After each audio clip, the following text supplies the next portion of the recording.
I'm rollerblading and I brought my EMF sensor meter that goes up to 30 milligauss, and I'm near these power lines, and I'll show you how bad it is here.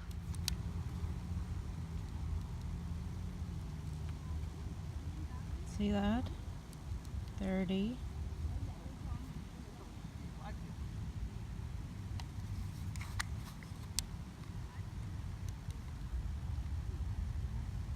It's really high. Electric fields are like this way, and then this way. So this way isn't too bad, but this direction is really bad, and this direction.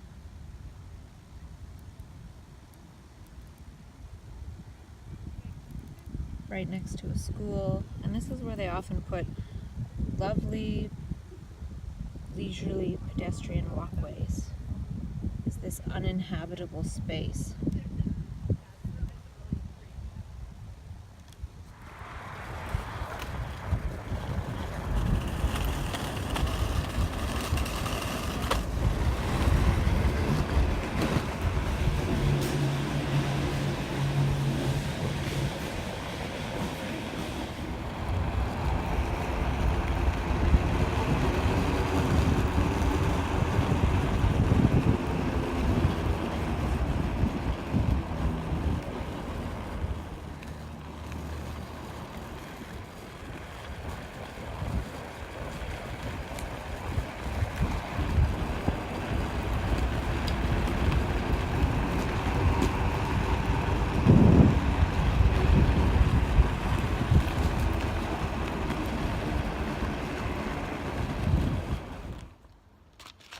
Mucho burrito.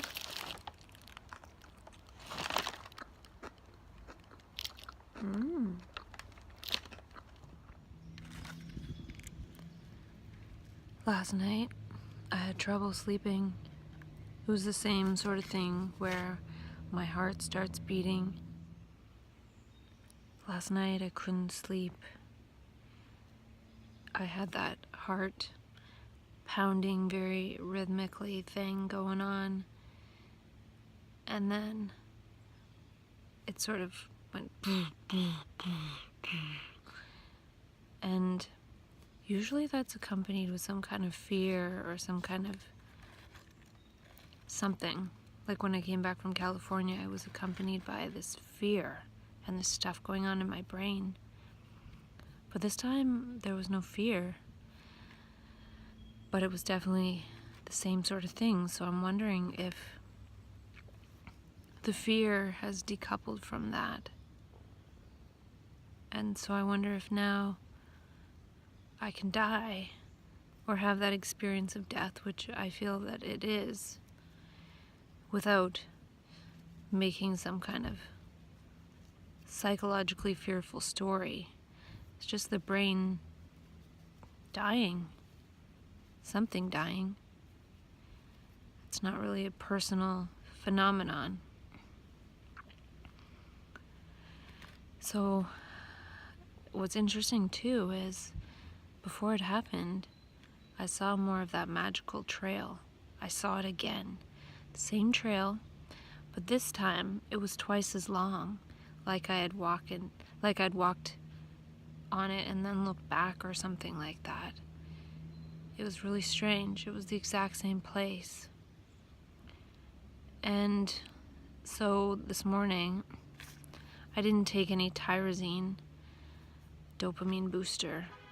So I'm wondering if I'll need to stop boosting dopamine in order to not have this sort of death experience happen. I'm not sure, because it could be something that happens after I get a glimpse of this magical place. So I had to get up and take more supplements than the regular dose. I had to take more sunflower lecithin. I only took one zinc at bedtime, so I took the other zinc. It might have been all I took. And the thing was, I was feeling so tired, like I didn't want to get up and take the other supplements, but I did.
And yesterday I bought the Muse Direct app, and it might have showed me something new. It shows me that there's a lot of gamma rays, or gamma waves, sorry, coming from my right brain. It's from the right side of the brain, and it's from the frontal lobe, not the back. And that's what these couple of screen recordings show.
And I wrote in my calendar for tomorrow, beware of a crisis tomorrow, because it's been 2 weeks since I've started having kind of that body pain and that really loud noise. Oddly enough, when I'm outside, I don't hear that really loud noise, so being outside a lot is good. I did rollerblade that trail. There and back only takes about 40 or 50 minutes. Last time I took 2 hours because I went down this big hill, plus I sort of moseyed along, but I'm noticing that I'm quite tired. My body is physically tired, so I'm in my favorite park, laying around, and at some point I'll get up and go for a walk. And that's my day so far. I just talked to a man in this trail, and he was telling me that there are Bigfoot in the trail, and that he met them 3 years ago, and he told them 3 important things, and he was going on about different meanings and different places where there's Bigfoot. And he kind of reminded me of myself when I was in that space of meaning, and I recognize the message. I wouldn't say that I would resonate with Bigfoot telling me those types of messages, but saying the same kind of things that I've felt at certain times over the years. Just to make sense out of it, we gotta say it in some kind of way, so this way makes a lot of sense. Whether it's Bigfoot telling us that we need to get our act together and not destroy nature, which is kind of what he was saying, or some angel or some sparkly ghost. There's something within us, something somewhere, here, now, everywhere, every when, telling us we gotta stop destroying the planet. And I was kind of walking through this forest thinking of that, and then the guy comes up to me and talks to me about that stuff. So I respect his ability to be able to function and go on being passionate about the messages he was given. Like, I was given lots of messages, but I haven't been able to passionately go out there and share them with, simple languaging that may not make sense to most people, except most people would probably think he's a little bit crazy, but I hear where the message is coming from. It doesn't really matter what the details are. I could pick the messages I've heard or had access to, and make a story out of them too, in order to be somewhat coherent.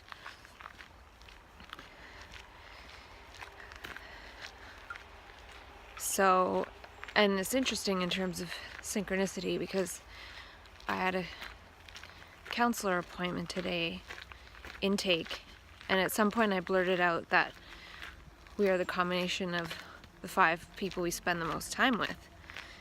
And I don't know why I said that. I thought of it recently, or re-remembered it, because I heard it years ago. And she had a sticky note on her computer screen with that exact phrase there that she had written down, because I think she heard Eckhart Tolle say it. And I've been recently listening to Eckhart Tolle again to remind myself of the present moment. So it was just kind of a sign.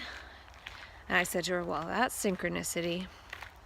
I think it's kind of a sign that I resonate with her, because she had that written there. That's a sign, right? For sure. It's a sign to keep going with that, possibly. And also, after being in there for about an hour and 20 minutes, I had 5 minutes of calm breathing, no minutes of tense, and no minutes of focus. So calm breathing after an hour is 5 minutes of it is good, I think. So the spire tells me I'm comfortable, even though it's interesting because it was uncomfortable to talk about some things, so subjectively uncomfortable, but my breathing didn't show that I was uncomfortable. And that could be also that she's not uncomfortable with what I'm saying. So yeah, I think that was good. And I was able to speak in the way that I wanted to.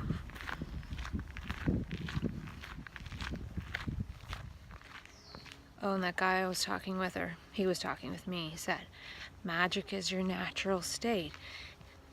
Besides the Bigfoot stuff, he was saying stuff that I would say to myself. And he was showing me Bigfoot's footprints. But hey, he very well could have seen Bigfoot. I do feel that certain manifestations will only show themselves to certain beings at certain times. So he did say there's YouTube channels showing these Bigfoots. But hey, I've seen The Matrix. I've seen a lot of weird stuff myself. Unexplainable stuff like blood on a red pepper. How did that get there? So, you know, this material world does not work the way that we think it does. That I am sure of. And especially now, since I'm seeing this magical golden dimension that is slowly revealing itself.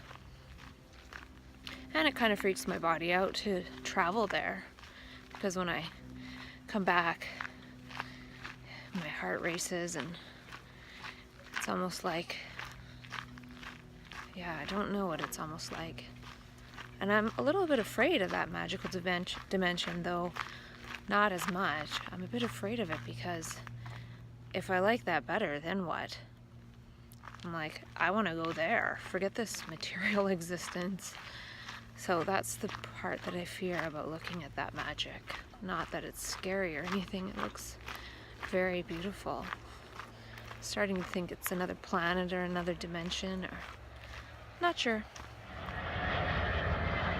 Okay, that is the 4th time that same plane has flown overhead, just like that.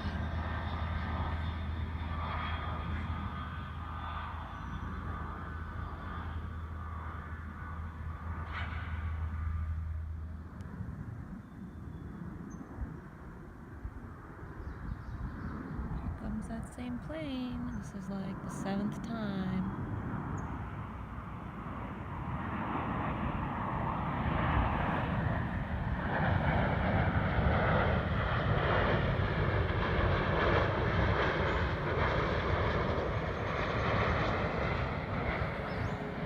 Interesting is, I think this time it has its landing gear down,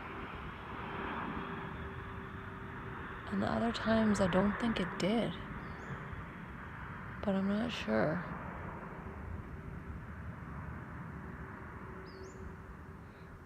did see it circle back this way one time, so maybe it had to keep circling until its landing gear came down.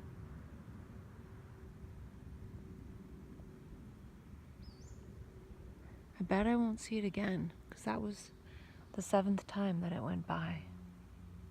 Felt like I was in some kind of like time warp. So I was right, that plane stopped flying by.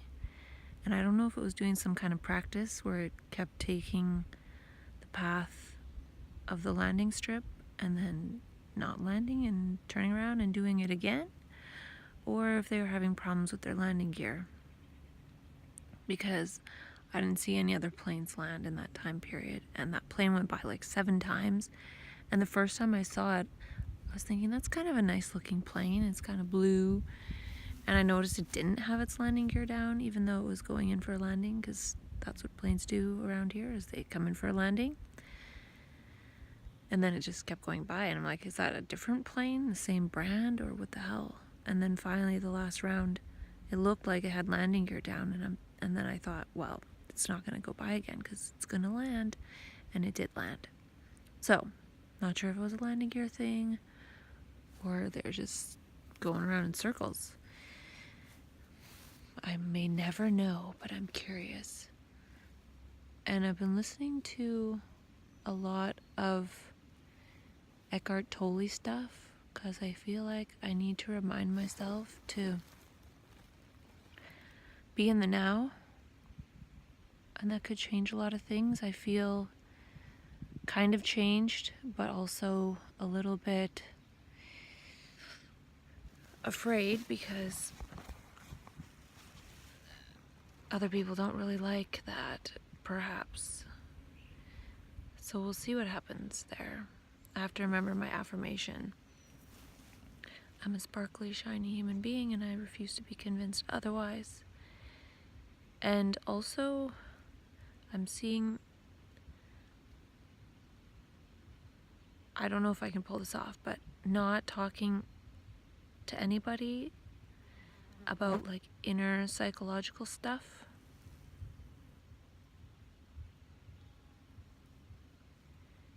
Because I don't know if it really exists. But it exists so that we continue these dramas with certain individuals. It's like part of the attachment. I don't really know. I'm subtly exploring that. And then getting to some point where I'm not even talking about it with myself, and getting back to how I used to be a few years ago. I would buy healthy food, make healthy raw vegan food, and then go lay out in the sun all day. And there wasn't really much else to do.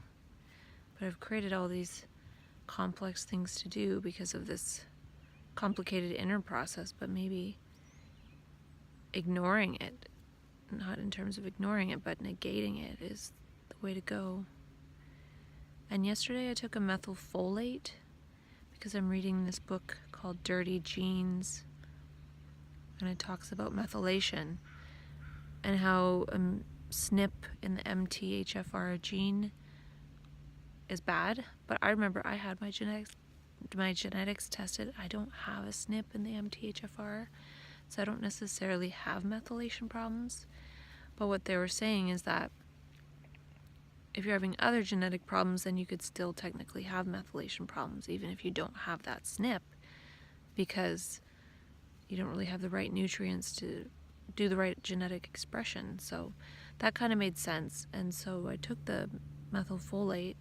I think SAMe is also a methylator, as well as, I'm not sure what else. But it seemed to kind of give me a boost. I was up till like 11:30 or something. So good to know that those things could give me a boost if I'm feeling kind of low energy. But I don't need too much of a boost right now, I don't think. I'm okay. And it took me a while to sleep, but I did sleep until like 10 o'clock. And so I had a good sleep. And I woke up feeling very like calm and in my body. And like when you wake up and you feel good and you feel like rested and you don't want to get out of bed, but not like in a bad way, just feeling really cozy in the body. That's how I felt. And last night when I was trying to fall asleep, it was hard at first, and I had that jerk awake sensation a little bit, but then I went into having this dream where I was in a car in the passenger seat with an ex of mine, and then we're driving, we drove up this thing, and then all of a sudden there was this big truck that we couldn't see, and it was like, it hit us, and it's like making this sound, and I was sort of like off to the side, but the person that I was with was like getting kind of hit, and I didn't know if like their legs were gonna be cut off or what. And I don't usually dream, but I was sensing that instead of going into awake dreaming, like trying to fall asleep and then jerking awake and having like psychosis stuff, which is like dream subconscious unconscious stuff come up, the body was falling asleep and going into a sleep dreaming. So I think that could have been good. It's like my body learning how to dream again while sleeping, instead of dreaming, which is sometimes a nightmare, while awake. And I didn't see that magical land. So it was like, I'm not awake and seeing this magical dreamland. When I was supposed to be falling asleep, I went into kind of having a nightmare, but at least falling asleep. Which, it'd be nice for nightmares to be reserved for sleep time and not come into play in daily life and mess it up. When those things aren't happening now, it's like nightmares while awake. So, and then I had another dream that I a little bit remember, and I was like doing this little lyrical dance in front of one of my friends, and I don't really dance, and so it was like this sign of being comfortable or something.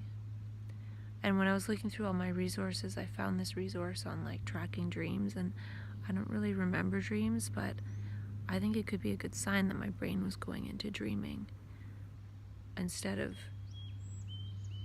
remote viewing or astral travel. It's like, no, I need to go to sleep. Thank you. Those are all magical, wonderful things.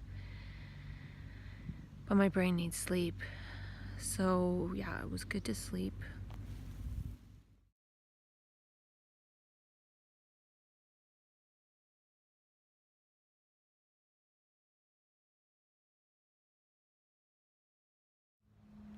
Feels good to lay out here and be connected to the earth.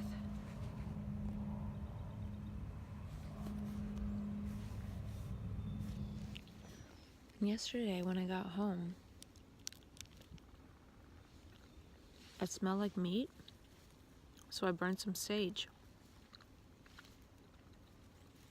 Had a kombucha. I was listening to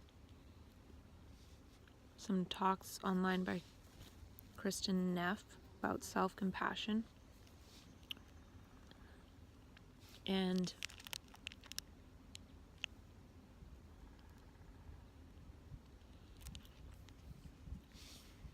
I was pretty full still from that burrito. And I was editing my rollerblading video and some other, like the video with the worm and the ladybug and the bee. And I had all this tense breathing.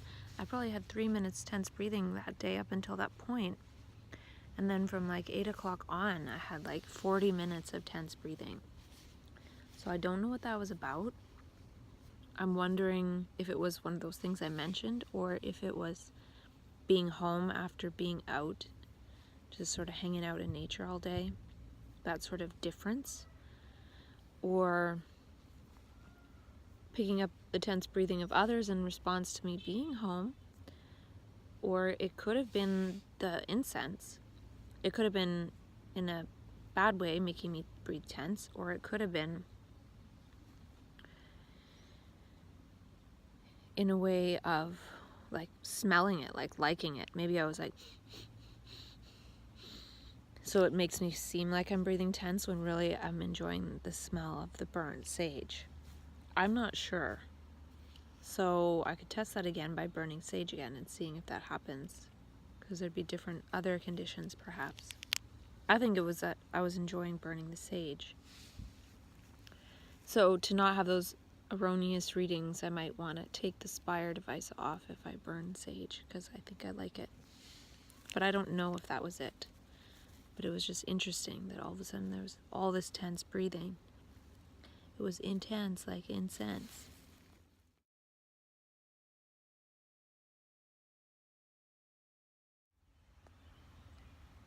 Wonder if you can hear the sound of all the insects. Turn it up.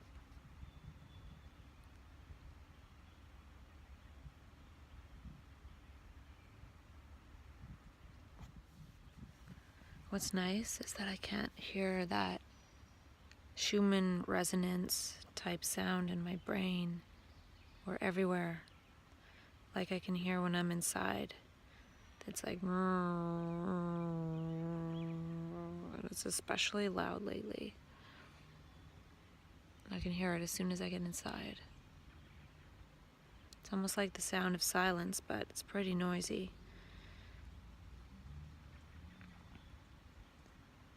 It's almost like the sound of my brain bouncing off the walls. But out here there's no container. So that sound, like a sonar, perhaps helps me hear everything better.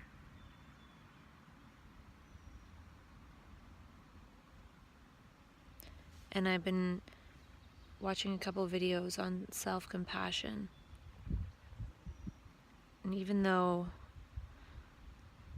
I don't know about this whole concept of self in general, but I feel like this concept of self-compassion could be helpful in that I feel like when I interact with individuals who have an image of me who would then want to call into existence a behavior of mine to confirm that image they have of me that they're projecting towards me, to confirm that they're right about who I am, instead of enacting that behavior, I could create space to bring attention back to my own being and not act in that way that they're wanting.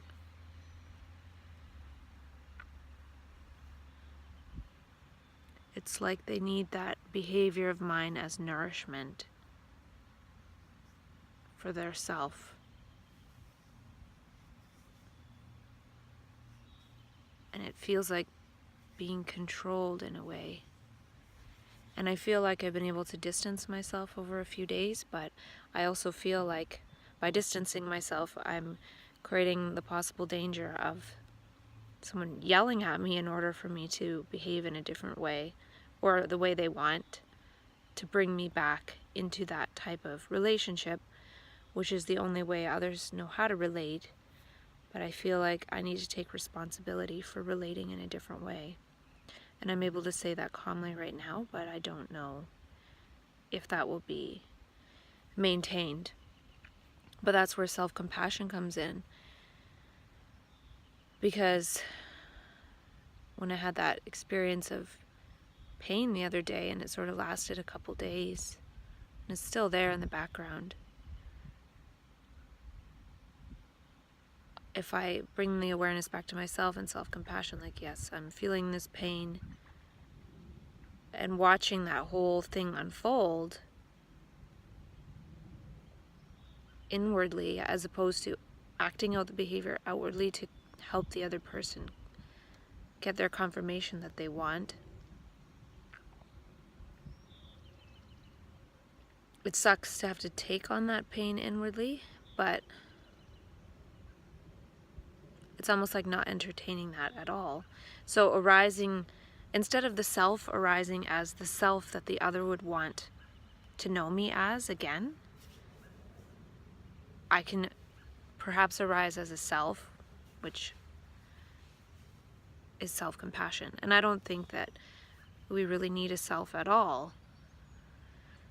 But I'm seeing that certain ways of communicating and with certain levels of consciousness, it creates the sensation of a self, and it's a painful self when one is sort of in the now and then all of a sudden out of the now, controlled by, like a marionette, by another person's words and actions, and then playing into that drama, mirroring that drama. So self-compassion would be arising as a self that doesn't mirror that drama. So I'm going to see if I can manifest that. I don't know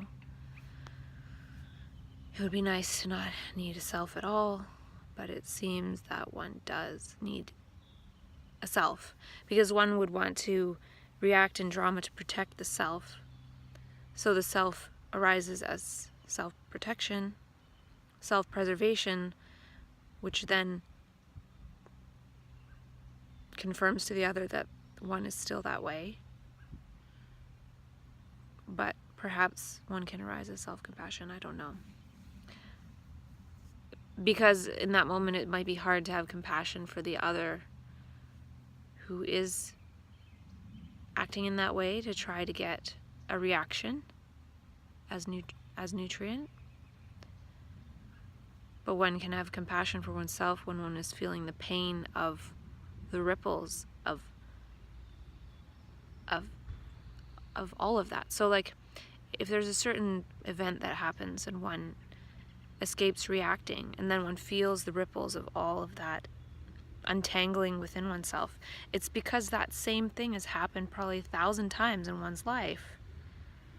And so one feels the pain of like the 1,000 or 100,000 times of communicating that way. And then one really feels like, wow, I really don't want to communicate that way, because it creates all this pain, accumulated pain that then I have to feel because I'm aware of it. So perhaps feeling it,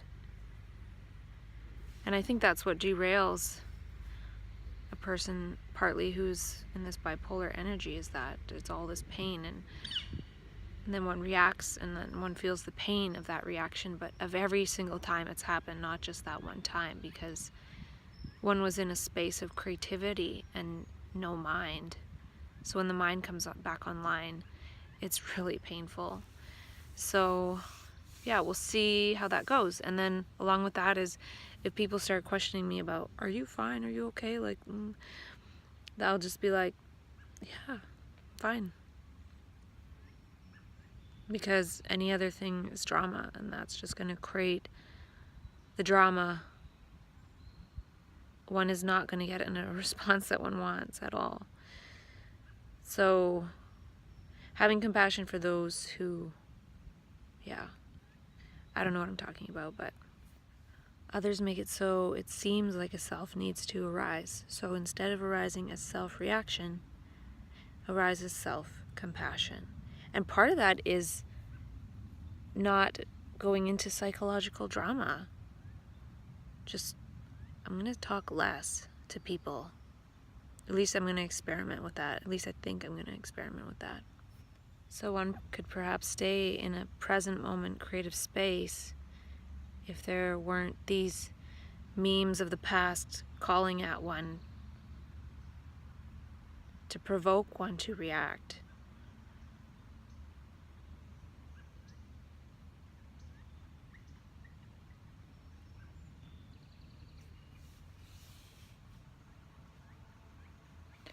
And I think it's part of it, learning not to react, because, you know, I've had some really painful states in so-called psychosis where like awful things going through me, and I refused to act on any of it or react to any of it.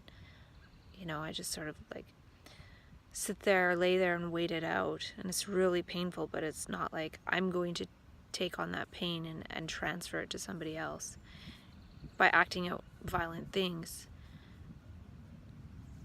to the point where I thought something violent was going to happen to me, and I'm like, fine, just come and kill me, I don't care. I'm not doing anything. So I think that's sort of perhaps passing a little bit of a test of the universe. But then that same thing is happening on a daily basis on a smaller scale, and that's the thing that I'm noticing now.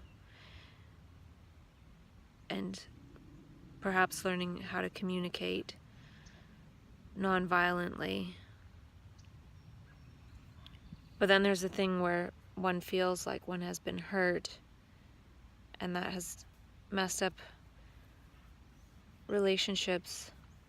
And is one truly forgiving, or is one pretending, or is one protecting by pretending, or is one trying to tiptoe one's way out of a situation? or if one tiptoes one's way out of a situation, will just something happen to bring one back into it?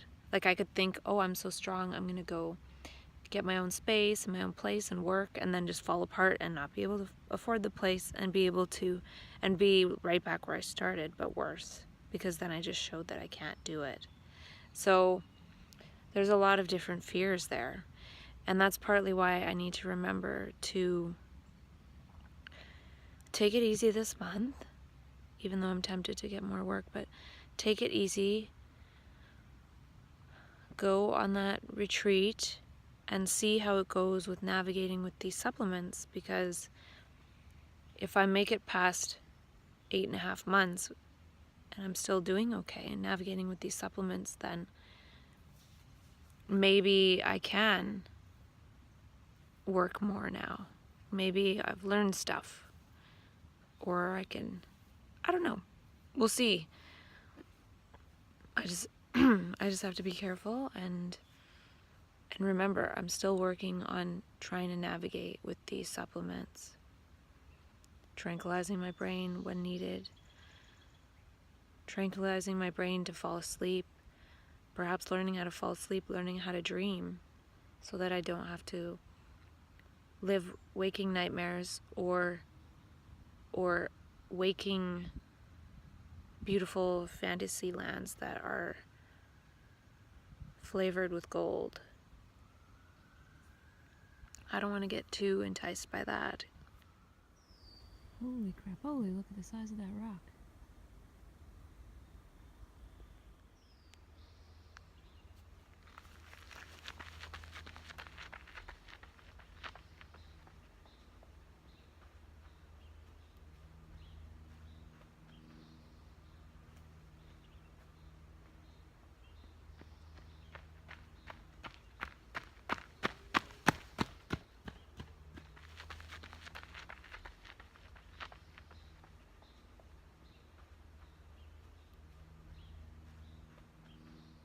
This rock is ginormous.